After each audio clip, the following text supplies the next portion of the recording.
Boxing this week, 84. Big week. Opetaia, Brandon Glanton. We've got fights coming up at the end of this week in Dublin, St. Patrick's Day, under Queensbury. We've got Dana White, Eddie Hearn beef. We've got a lot. But let's first of all go into the very quick roundup of the smaller topics. Stuff we're not really going to touch on too much. Right. Frank Sanchez versus Richard Torres Jr., which, by the way, we've not mentioned too much. That's a great fight. But that's been postponed. Sanchez had surgery not that long ago. Apparently just hasn't recovered as quickly. Makes sense. He looks like he's about 50 years old. Obviously, that's not technically correct, but I want to see a birth certificate on that one. The IBF, right, this is something I've been wanting to get your opinion on, Paolo, because I saw this and I purposely didn't send it to you to keep it on the channel to get a bit of a raw reaction here, live reaction. The IBF have stripped Janabek of the middleweight title after he's been found guilty of popping for pets. Right. So they've stripped him. The WBO have suspended him with his title for 1 year. So he is guilty of cheating, but will remain a world champion under the WBO. Boxing's finished.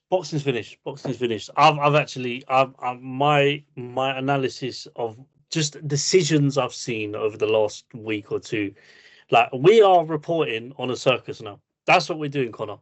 I've got I don't really know what to say to that. Like the man's cheated, we'll just ban him for a year, and he's still world champion. That's that. As far as their statements go, as far as the statements that Ring Magazine have made about that, the IBF officially stripped him today, so the 11th of March. The WBO suspended him for 1 year, but he gets to keep that title, which just holds up the division. So the next time the WBO strip a world champion for holding up the division when they've got an injury or various other cases that we see all the time. But you've let a drug cheat keep his title, which is ridiculous. Stupid, really stupid. Cheers to you lot, because you lot clearly make great decisions. I genuinely think that half of the governing body must have. I don't even know what to say anymore. Like, it's ridiculous. I don't know if there's any sane governing body anymore. Even Ring Magazine's lost it. So big time. They've all lost it. So I don't know what Zuffa's going to look like for another year, but and I just want to mention quick, because I think it's worth mentioning. These promotions are seeing what Zuffa's done and creating their own little divisions, and I think we're going to see more of that now. Obviously, MVP has done it with the MMA. And I wouldn't be surprised if a brand like that was to start, their own thing. But I think these governing bodies are losing credibility that they've got left. There's too much controversy. And really and truly, if people are really supportive of a clean sport, the people that can make a difference are the boxers. So my thing to them, obviously, would be that if you really promote a clean sport, take action, because they are the ones in the most powerful positions. They're the ones who are fighting for titles. Without these fights, when these boards make dodgy decisions, without the protesting, which needs to be done in order for change. I'm not saying the board should go away, because they're never going to go away, but change needs to happen. And I think protest is a great place to start, and protesting by going, actually, we're not going to fight for your titles, or just a bag you sign for these independent pirates, I call them, Zuffa and all them lot. And pirates are not bad for everyone, man. Sometimes pirates are good, but they go for themselves, aren't they? But this is doing nothing but favors for brands like Zuffa. Keep making these decisions, because they're crazy, I don't know what to say. We're talking about. We've seen a few instances, by the way, in the last couple of years, controversial or not, found X amount in their system, found a little bit, eggs, all of these sorts of things, and the way that they respond to everything is mental. I think boxing is and will forever be, in my eyes, one of the most corrupt sports in the world. Sports washing being a big one in boxing. I'm seeing a lot of that recently. Yeah. I think you can agree. Yeah.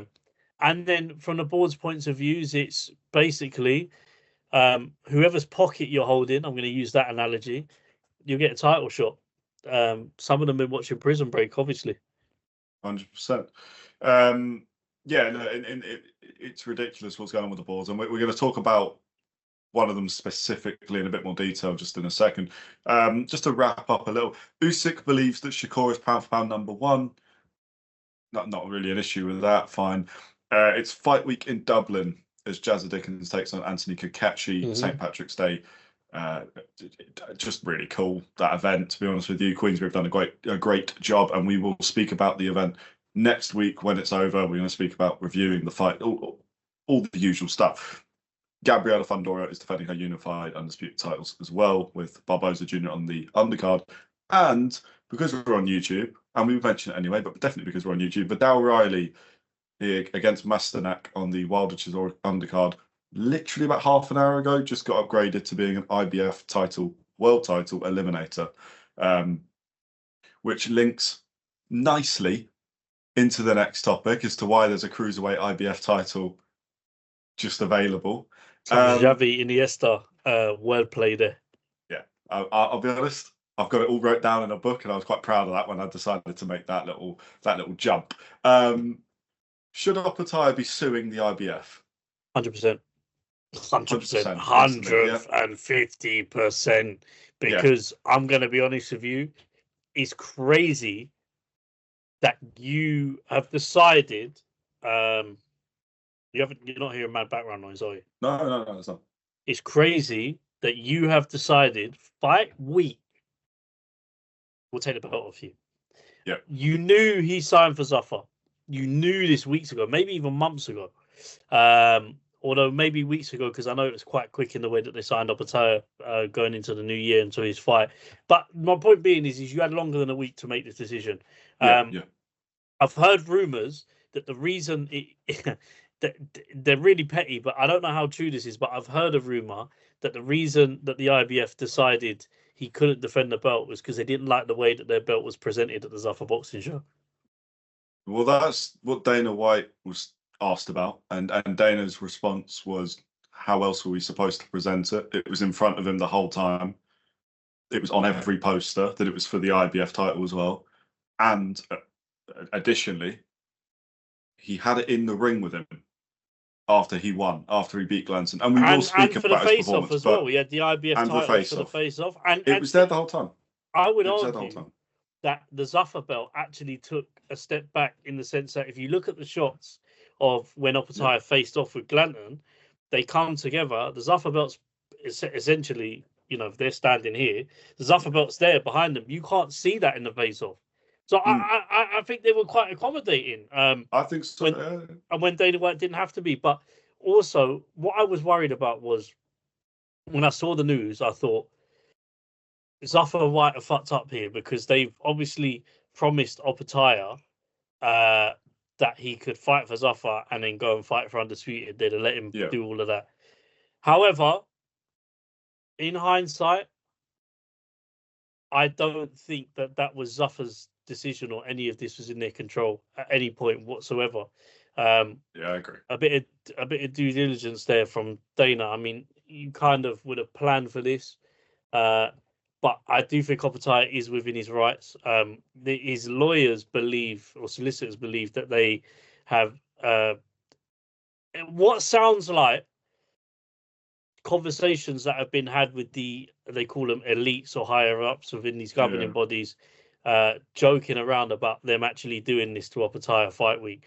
And although it's just maybe a decision to them, it was clearly something. And we saw a side of Opetaia that we didn't really normally see, which was really emotional. Opetaia is a tremendous athlete, formidable fighter, one of the best cruiserweights in my opinion. And I say one of the best because I need to see him obviously fight everyone. But for one of the best cruiserweights in the division. And then some will argue he's the best in the division. But, you know, you talk about what fighters go through to sacrifice themselves for these belts. Where it might be a decision to the boards, to the fighters, it's like Opetaia has come out and said it's 4 months away from his family, missing his grandmother's funeral for training, all in the name of fighting for a belt that essentially could just be ripped away from you. I do think these fighters need to start taking more control, and now, otherwise, it's going to get bad. And the only way that you could do that is, how do you hit the boards where it hurts? You refuse to fight for the belts, and they don't get sanctioning fees. The fights are big without the belts. The belts don't make the fights big. Terence Crawford 100%. And Canelo, in my opinion, is big with or without Undisputed. That's a big fight. I'm still Undisputed's a cherry on top of it. Undisputed is a cherry on top. Yeah, I'm still gonna watch the fight if there's no Undisputed on the line. I'm still gonna watch Usyk and Fury if there's no Undisputed on the line. I'm still gonna watch these fights. So the fighters need to start taking action now, because it's you lot that are gonna suffer at the end of the day. And indirectly, the fans might get annoyed, as I am, just because I'm passionate about boxing as you are. But the fighters feel it financially, and they feel it, you know, just pride. You know, you won that title, you worked hard for it. Opetaia won the title, was stripped. They played these games before when he fought Ellis Zora. Yeah, they've done this before. I mean, the Ellis Zora fight, they had a little bit of reasoning to do, but again, they left it too late. Yeah, they left it too late. This time around, the reason Opetaia's lawyers believe there's a case for them to sue is that the IBF were accommodated for completely. I think it's pretty unanimous, pardon the pun, but unanimous that they were presented, and everyone knew that the IBF title was on the line. We then turn to Wednesday of fight week, and the IBF pull out. They pull out. We're not sanctioning the fight, and they not just we're not sanctioning the fight, but they say to Opetaia and his team and Zuffa, not only are we not sanctioning the fight, we are saying you cannot be an IBF world champion if you fight on Zuffa. He signed a contract with Zuffa a month and a half ago. What do you expect him to do? Ruin the fight, ruin all relations with Dana White. Yeah, ruin all his relations with Dana White. Ruin Zuffa's 4th show. Upset everyone, not make any money. Look, what was the expectation? So Opetaia's lawyers have got a reason to believe, grounds to believe, that IBF are actually doing this on the basis of almost as an example to other fighters, and sort of just saying, like, you can't fight on Zuffa. This is what happens when you do. Sorry, go on. It's just one last. The IBF, interestingly, as of today, have technically not stripped him. So they've gone back on what they've actually taken back their statement about stripping him immediately, and have said that they're investigating it as to whether or not Jaya Opetaia actually was advised properly. Personally, I think that's a bullshit way of saying we've had a load of backlash. Anyway. Yeah, we've had a load of backlash, and fine, we'll consider our options. But I think they'll strip him anyway. They'll strip him after the fight. That's what I'm hearing. I've heard that from multiple, seen multiple things online. If they don't strip him before the fight, if they didn't strip him before the fight, they're planning to do it sort of now, I guess. And it's tough, man. Like I said, the problem I've got with this is, I do think, for example, when you go back to him fighting Ellis Zora, you could have put that down as a voluntary defense, right? Yeah. Why is it okay for Usyk to have a voluntary defense against a 1-0 fighter? Yeah. So Ellis Zora, a European champion, by the way, was a European champion. 14-0 at the time, I think. 14-0 at the time. European champion. And then obviously he stepped up to world level. But why in the sport of boxing are you not allowing somebody who's had fights and fought at a very good high level, they can go and challenge for an IBF title, and that can be that could have been Opetaia's voluntary defense. Yeah, yeah. But Definitely. Usyk can go and defend his title against a K1 kickboxer who fought a guy who was 0-6. I don't care how many kickboxing fights he had. Kickboxing, if kickboxing was good, they'd earn more money than boxers. I'm not trying to hear it. With all due respect, I love K1 in it. Like, I watch K1. We have it on DFC at the shows as well. But let's have it right in this country, around the world. What gets more? What I'm talking about is commercially. What gets more deals? I'm gonna say boxing, right? Day. So all day, yeah. So with all due respect, I don't care if his kickboxing record is 66 wins, 10 losses, right? Yeah. Usyk hasn't lost in his sport. Just gonna put that one out there. Yeah. No, you're right. The board shouldn't. But then this is where there's another issue of that the IBF do one thing, the WBC do another, Zuffa does another. Ring Magazine are going a bit off the wall at the moment, which we'll talk about that in a bit. But they're all running by their own rules in the same sport. It does not work. There's no harmony. Opetaia needs to, I think Opetaia should sue them and just set an example of, you're trying to make an example of me, I'm now going to make an example of you. Don't fuck with us, really. That's going to hurt the IBF more than it will hurt Opetaia, especially if he gets millions. I'm telling you now. I've had enough of the boards. Fuck the boards. That's what I'm saying. Yeah. Fuck the boards. I'm on that now. I'm tired of it. I'm bored of it. And there's so many deserving fighters who should be given title shots. Ajit Kabayel. Don't get me started, yeah. Ajit Kabayel should be fighting for a WBC title. Instead, Rico Verhoeven is who the WBC allowed him to fight. Ajit Kabayel is the interim WBC champion. And then, with all due respect, we're saying the IBF title, this is an eliminator for Vidal Riley. But all I'm going to say to you is, as competitors, if you win that title, I don't think it's won properly, in it. And in the sense of, you ain't beat the man to get that title, so you're not the best. And I don't mean that in a disrespectful way. Yeah, you've got a world title, you've got one more than we've got or somebody else has got. Well done, but you ain't beaten. You ain't got to the top. You ain't climbed the top to beat that person. So does it feel the same? Definitely not.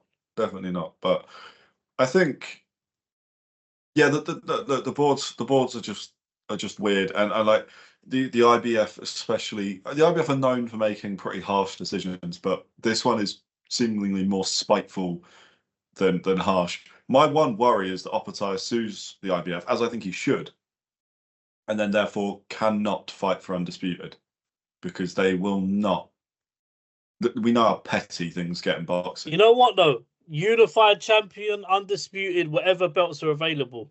Just unified and undisputed. As I said before, if his goal, and some fighters are different, they want to win a world title. Some care more about the money in it.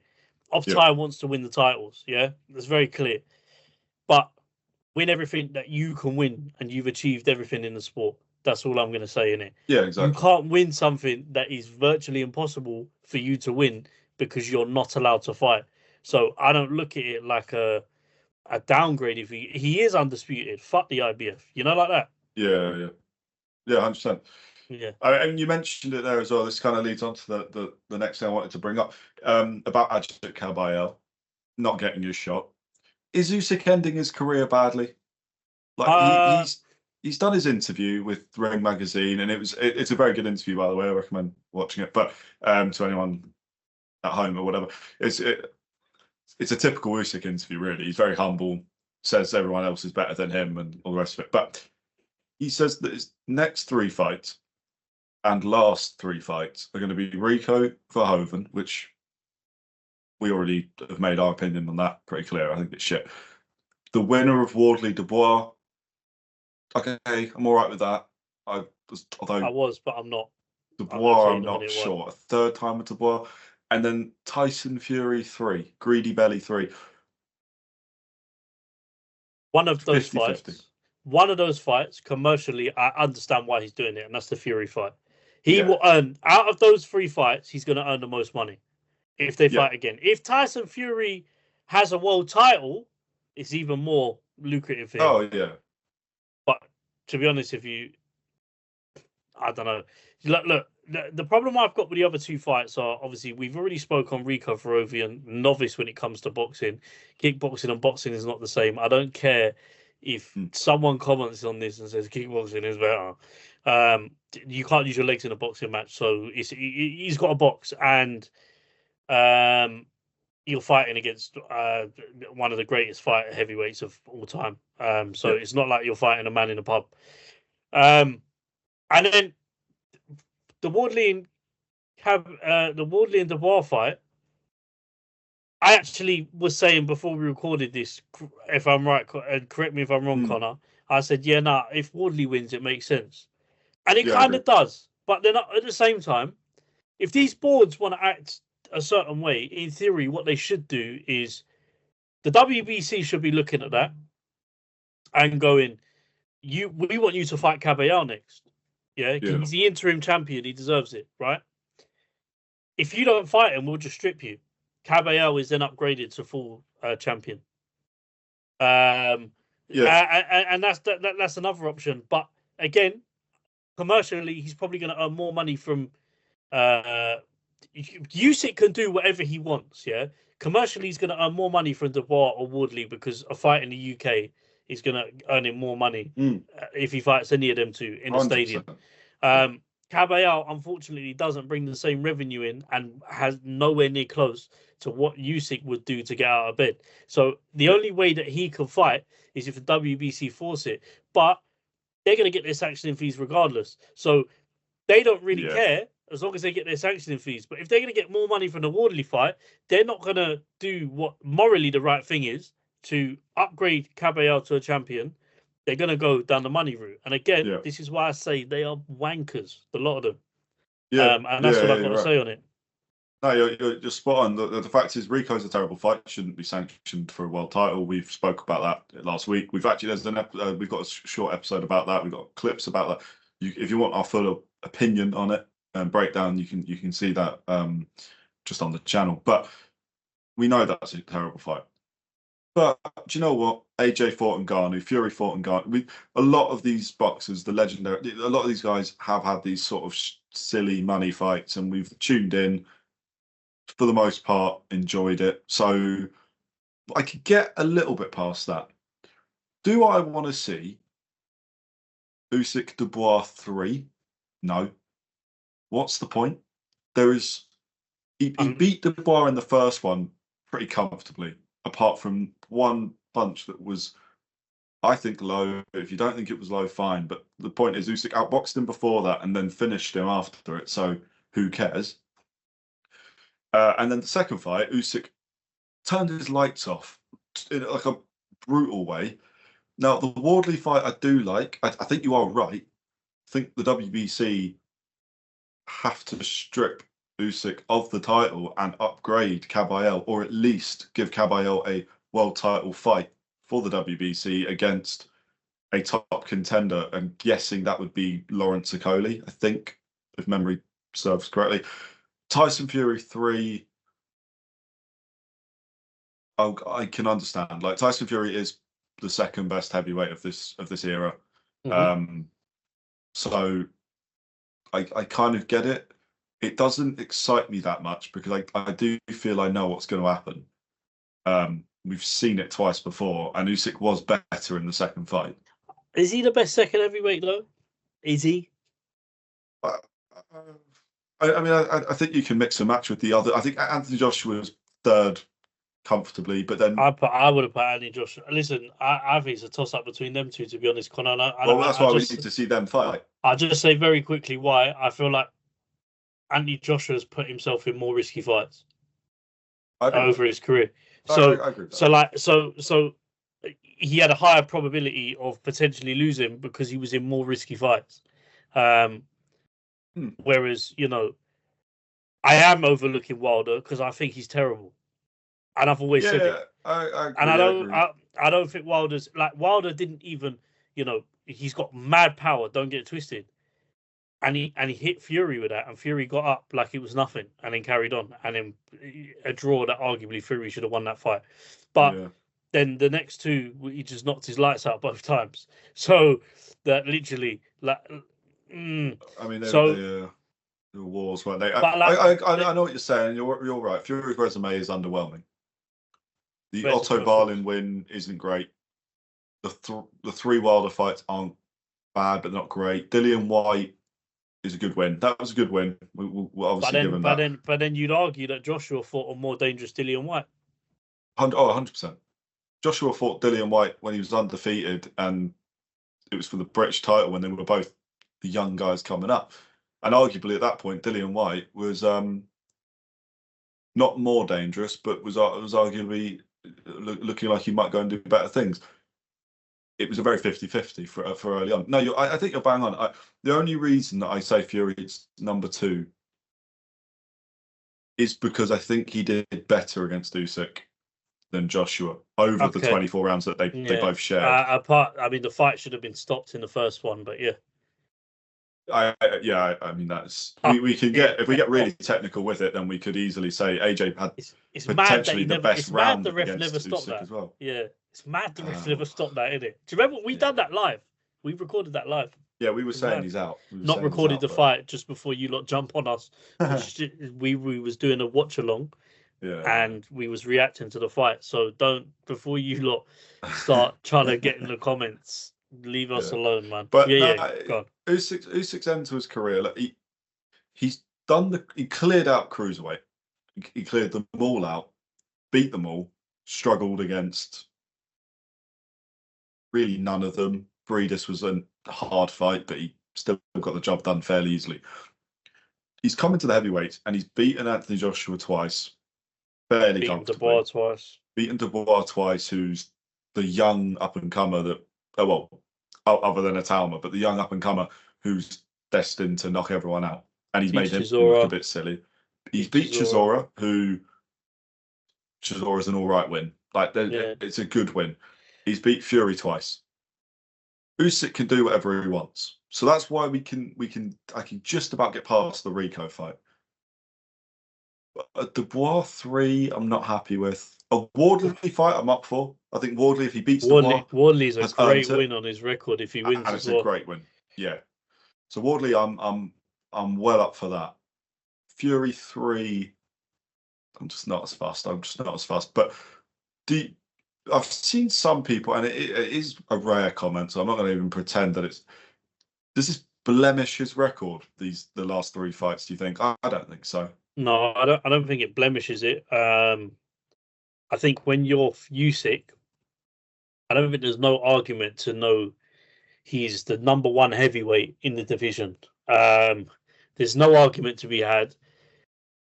He's, like you said, in some people's eyes, number 1, who was Tyson Fury. He's beaten him twice. Yeah. So and we know what Tyson Fury fans ride hard for him. So it's like, he's beaten him twice, and he's beaten the best heavyweight that there was at the time that had the other title, I guess. So, no, I don't think it's a blemish on his career, and I think you're stupid to say that. 2-time undisputed at heavyweight, undisputed at cruiserweight. I don't think you can. I don't think if you say that Usyk's career is below average or not as great, then you might as well go and watch. What's the one that my niece is watching at the moment? K-pop Demon Hunters. I don't know. K-pop Demon Hunters. Go and watch some kids show like that because we ain't got time for you. That's what I'm trying to say. Yeah. But yeah, no, definitely not blemish it. I think Usyk solidified it. He can do what he wants, but the boards need to regulate these decisions. You can have these fights, no problem. But don't pick and choose when you want to apply certain rules.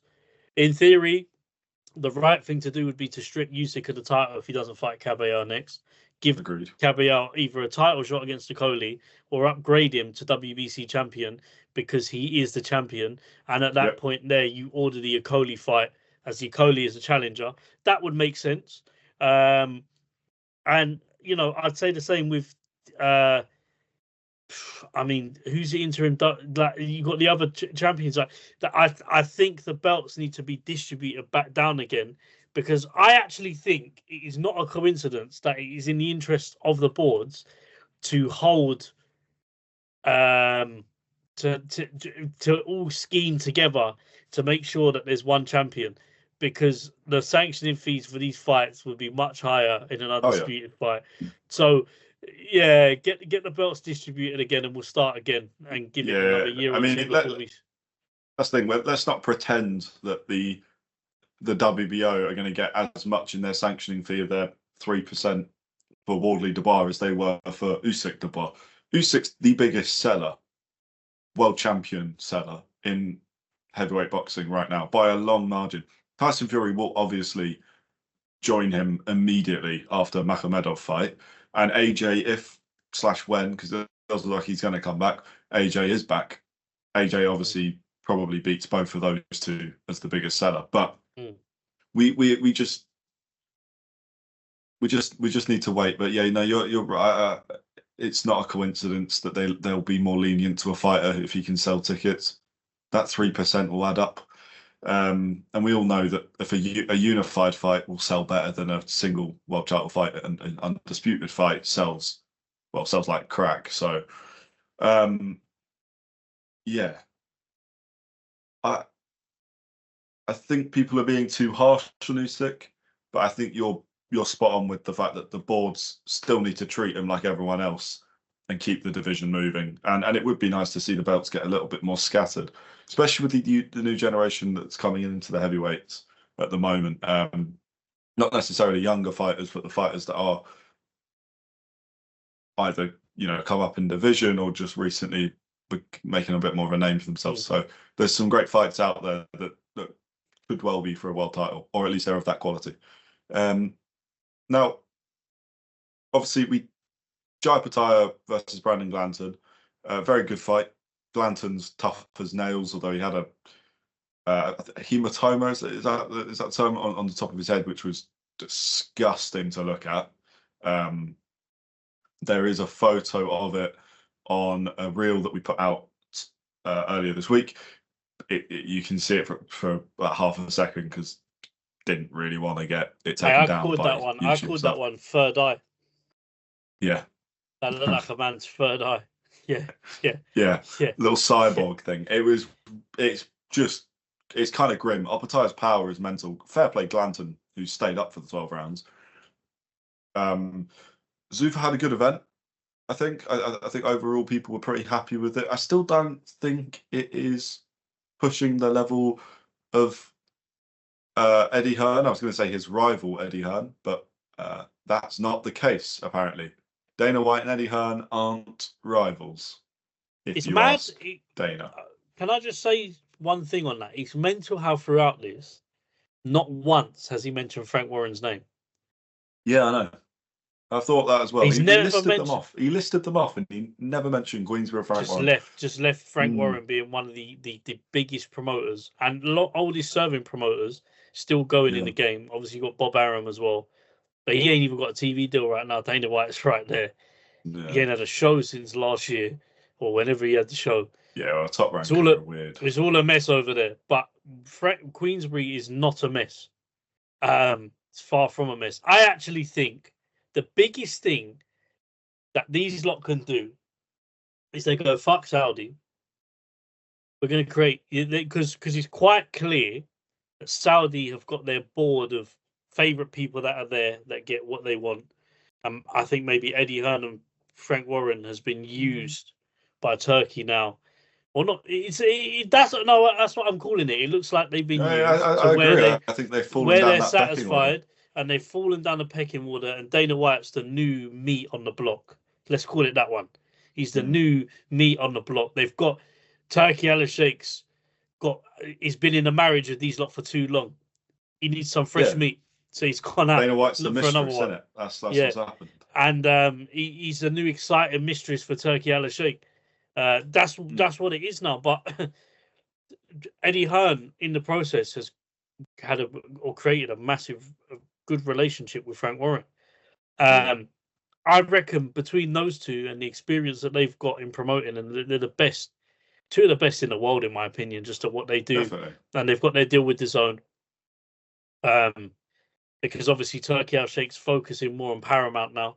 It's quite obvious in terms of pushing that side of things, and so I do think them two come together, level up, power up, do some shows together.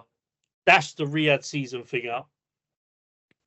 Yeah, I agree. I think that's going to have to be where it goes. So we spoke last week about Ring Magazine and the sort of Turkey Al-Sheikh now owning Ring Magazine, having major shares within Zuffa, and in a way controlling what Zuffa do. Obviously, Dana White's in charge, but that's the same way that Dana White got bought out for the UFC. He's still the CEO, but he doesn't own the UFC. He doesn't. I don't believe he owns Zuffa. He just runs Zuffa, and obviously will take a very, very large salary. Good on him.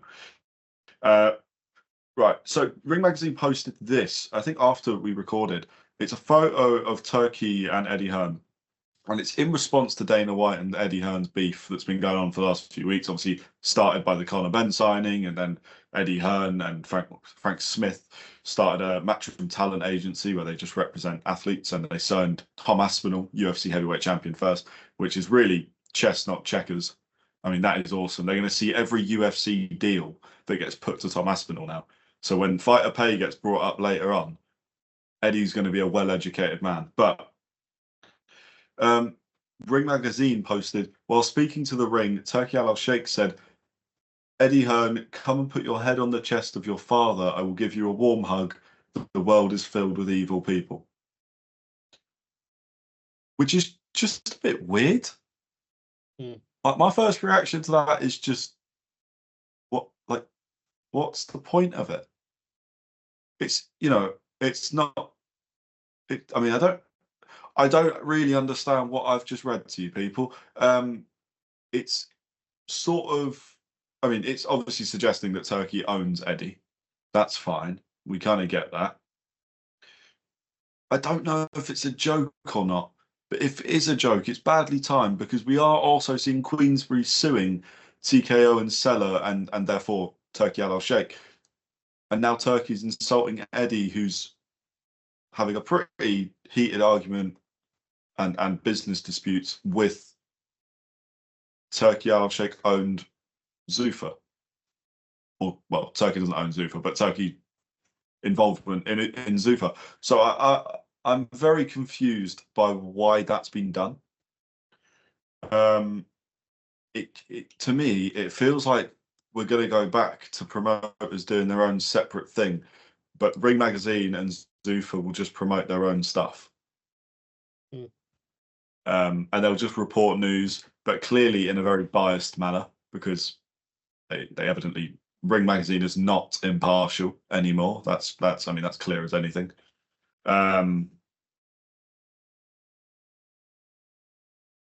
Yeah, I just want to bring that up. Dana White and Eddie Hearn not being rivals is ridiculous.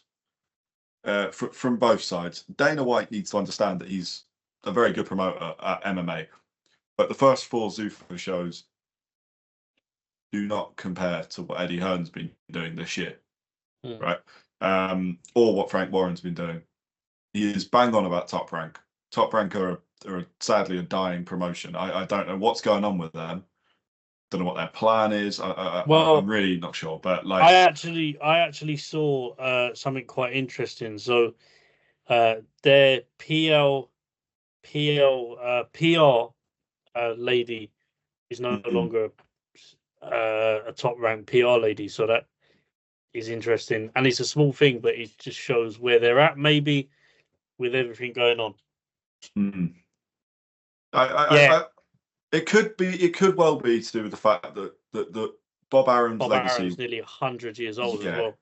Exactly. Maybe this is just the end of Top Rank for actually a good reason rather than anything else. And it's not like their fighters aren't getting onto shows, so I wouldn't be too worried. But yeah, with Eddie and Dana, look, Eddie will appreciate, and if he doesn't, then he needs to, that Dana White is going to have a large share of boxing or of a boxing audience. They've signed about 200 fighters already. Not all of them have been that great, obviously, but they've signed about 200. They've taken Conor Benn and Jazza Dickens. They're the big names. They've got Usyk. They've got some decent fighters. The roster's getting better for them. So Eddie does need to appreciate they are obviously going to be a rival, and I think he will do. I think he does. But if Dana White is serious that he doesn't consider Eddie Hearn as a rival, Zuffa haven't done anything extraordinary or like anything out there really. The only thing they've done is they've got their own belt. Matchroom could do that tomorrow. Matchroom could get someone to make up a belt that honestly looks like a WWE belt and just go, cool. And then they're the same as Zuffa, except they're better because the quality of their shows is better. So I think they both need to appreciate it. It's sad that, not 4 years, 5 years on from when we were seeing promoters working together, having the 5v5s, having all of this going on, that we're now seemingly at a place where people are unwilling to work with each other again, and therefore fighters are not going to get the best opportunities. But kind of expected, I think. I mean, we've been saying for years about the Saudi boxing bubble eventually popping. Has it popped? Saudi are definitely Saudi have not been earning a lot of money from their shows. I've heard that from multiple people that have worked on the cards or like have been involved with Saudi, but the cards are not how do I put it? The cards are not earning the money that they need to earn. And I think they've not profited for a long time. So yeah. I mean, it's bang on. So that's why they've partnered up with the likes of Dana White. The Paramount deal's huge. Exactly, that's what I was going to say. The fact that Dana White got that Paramount deal is almost definitely got that deal on the basis of boxing being involved as well, which clearly it was always going to be. Will Dana White and Zuffa be bigger than Matchroom, do you think? Do you think they'll get there? Never. I never say never, actually. Never say never. But Dana White could be big. However, the problem you've got is Matchroom's an engine that's been going on for years. It could take years before we see them level of results. Yeah, definitely. Yeah. So I still think Zuffa should change their name, by the way. So I know this is random. I just hate that name. Please change it. If you know. Why didn't they ever call it UBC? UBC sounds good. Ultimate Boxing Championship. Yeah, even that's better. I mean, that's just a rip-off of UFC, but I like that. That's much better. It's their brand, though, isn't it? UBC, yeah, exactly. UFC. Exactly. You know exactly what it is. I don't mind. And you can use the same logo and take off because you own the rights to the logo and take away the use the same belts, everything. But no, they've gone with some. I think you'll see a few UFC fighters crossing over to Zuffa as well because they're seeing the money that they can earn. 100%. Well, that's an interesting point that we can quickly raise as well. Is that the UFC obviously have had their White House card, and we're not, necessarily an MMA channel, but it's been disappointing for everyone who's expecting Conor McGregor, John Jones, all of these lot, and they've got a good main event in Topuria Gaethje, and then all the other fights I can't even remember. And a lot of UFC fans in the comments, and you guys can absolutely obviously go and see this, are saying, yeah, it's the money that's gone into boxing. That's why we're not getting a good card here. And you've got Ronda Rousey suggesting that Paramount basically control what Dana does. He is sort of just a front man now. There's a lot of leaking holes in the Zuffa, Dana White, UFC triangle. We're gonna see how that plays out. I think that's gonna end up being a huge. That fighter pay stuff is gonna be a massive issue, and either Dana has to step away from Zuffa boxing, or something else has to happen. But I'm not sure. Look, I think that's boxing this week. I've got nothing more to say. Obviously, we've got some good fights this weekend. We're going to talk about them next Thursday. We will have shorts going out, TikToks, Instagram as well. Please follow us. We will also have a knockout of the week next week because it's not Zuffa. So, I say this with confidence, but realistically, we need knockouts, but there's enough good events. So if you want to vote, which you should want to do, knockout of the week, who your winner is, Monday, Instagram, YouTube, TikTok, any of them. Make sure you're following, subscribed. Make sure you like as well. Does us a favor, makes us feel better. And comment. Is Usyk ending his career badly? Should Opetaia sue the IBF? And Yes. Are Dana White and Eddie Hearn rivals or not? Realistically, they are, but it'll be interesting to see what people think. Paolo, anything to say? And Dana, put some respect on Frank Warren, man. Yeah. Jesus, what are we doing here? I mean, it could have something to do. Maybe he's not meant to speak about him because of what's going on in the legal dispute. Interesting. Maybe he's not allowed to say his name because when he does, I want some money. It's like It's like when Kendrick Lamar and couldn't say a certain lyric at the Super Bowl because his lawyers were literally jumping on it, waiting for him to say it. So yeah. But other than that, share, and subscribe. Follow the socials, like Connor said. Don't be on a voyeur thing. That's what I've got to say. Voyeurage is not a good thing. So if you're gonna do voyeurage, just subscribe, or you are doing voyeurage by not. Do you know what I mean? Yeah. Bang on. Right. Thank you. Goodbye.